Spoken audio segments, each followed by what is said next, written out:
Neste mundo, quando os níveis de mana no ar caem drasticamente, um abismo chamado Abyss surge, criando uma passagem para o Void, o reino dos demônios. Quanto mais fundo você avança no Abyss, mais poderosas se tornam as beasts que habitam seu interior. Em uma certa noite, a cidade do protagonista foi assolada pelo surgimento de um Abyss de profundidade 12, um evento crítico bastante para trazer à tona os temidos Lords, criaturas extremamente destrutivas. Um veterano guerreiro da cidade, ao notar a seriedade da situação, decide pegar seu antigo machado, que pensava nunca mais usar. Determinado a proteger os moradores, ele ordena que seu neto, Noel, busque refúgio em um abrigo subterrâneo enquanto ele tenta resistir até que os reforços da capital cheguem. No entanto, Noel contesta, argumentando que não há como saber quando a ajuda chegará, e que deixar o avô lutar sozinho seria extremamente perigoso, colocando sua vida em risco. Para acalmar o neto, o veterano guerreiro revela sua verdadeira identidade, Overdef, o demônio indômito. Ele promete proteger Noel a qualquer custo, mesmo que isso signifique sacrificar sua própria vida. No centro da cidade, o caos reinava. As beasts destruíam tudo ao seu redor, devorando moradores e incendiando as construções. Overdef chega ao cenário e imediatamente enfrenta as criaturas. Enquanto isso, Noel permanece no abrigo, chorando ao lado dos empregados da casa. O silêncio tenso é rompido por uma explosão estrondosa. Após horas de confronto, Noel, tomado pela preocupação, deixa o abrigo e corre pelas ruínas da cidade à procura de seu avô. O que ele encontra é devastador, corpos espalhados pelo chão e construções reduzidas a escombros. Entre os destroços, ele avista Overdef, gravemente ferido e à beira da morte. Aproximando-se com lágrimas nos olhos, Noel escuta as últimas palavras de seu avô. O veterano admite que nem mesmo ele, o invencível Overdef, podia escapar da velhice. Ele explica que esse é o destino de um Seeker. Viver pela luta significa caminhar lado a lado com a morte. Então, ele faz uma pergunta crucial. Sabendo desse destino cruel, Noel ainda deseja se tornar um Seeker? Com o rosto molhado de lágrimas, o garoto responde que sim. O avô, com um sorriso fraco, pede que ele se torne o maior Seeker de todos. Noel promete que alcançará esse objetivo.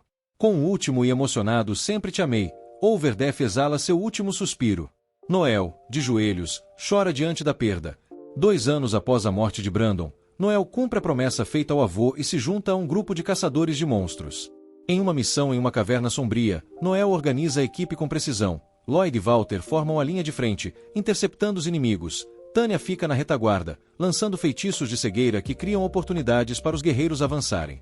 Já Noel, pertencente à classe eloquente, a mais fraca e subestimada, observa tudo a uma distância estratégica, apoiando o grupo com sua visão tática. A equipe enfrenta vampiros inferiores. Durante o confronto, Noel alerta sobre a Rainha dos Vampiros, uma criatura capaz de criar novos monstros ilimitadamente. Apesar de seus esforços, uma das criaturas, mesmo gravemente ferida, consegue surpreender Noel e o ataca. Felizmente, Tânia intervém e elimina o inimigo, explicando que, para impedir a regeneração dos vampiros, é essencial arrancar suas cabeças. Com o combate encerrado, Walter questiona por que não atacam diretamente a rainha, argumentando que derrotar a fonte eliminaria o problema de forma mais eficiente. Noel, porém, explica que a missão de eliminar a rainha é inviável no momento. Ele acredita que enfraquecer as forças menores primeiro aumentará as chances de sucesso em um confronto direto contra a líder. Relutante, Walter aceita o plano, reconhecendo que a hierarquia do grupo foi estabelecida por Noel. No meio da tensão, a vampira rainha aparece de forma inesperada, espalhando um gás venenoso pelo ar. Lloyd grita para Tânia dar suporte enquanto tenta localizar Noel, mas a vampira rapidamente ataca a maga, derrubando-a com um golpe devastador. Furioso, Walter tenta acertá-la com seu machado, mas, devido à espessa fumaça, erra o golpe. Enquanto tossia sem parar, Noel sente suas forças se esvaírem. Sem seus aprimoramentos, ele percebe que seus companheiros estão tendo dificuldades para lidar com a inimiga. Frustrado com a situação, Walter questiona, em tom desafiador, se é assim que Noel planeja se tornar um eloquente, trazendo de volta a lembrança da morte de seu avô, Brandon. Determinado a não ser mais subestimado, Noel saca sua pistola e avança contra a rainha. Utilizando sua técnica de eloquência, ele ativa a estratégia Tection, aumentando as habilidades do grupo em 25%. Ele rapidamente avisa Lloyd e Walter sobre um ataque em área iminente, permitindo que ambos escapem do golpe no último segundo. Em seguida, conjura Voice, elevando a resistência e mana da equipe, e instrui Tânia a reforçar os escudos dos guerreiros. A estratégia de Noel surte efeito. No entanto, mais vampiros surgem ao redor. Ele conjura claridade mental Pier, estabilizando a mente de Tanya e restaurando sua determinação de lutar. Com apenas 74 segundos no relógio, Noel formula um plano decisivo. Ele ordena que Lloyd e Walter se concentrem no ataque à rainha, enquanto Tanya continua a fornecer escudos.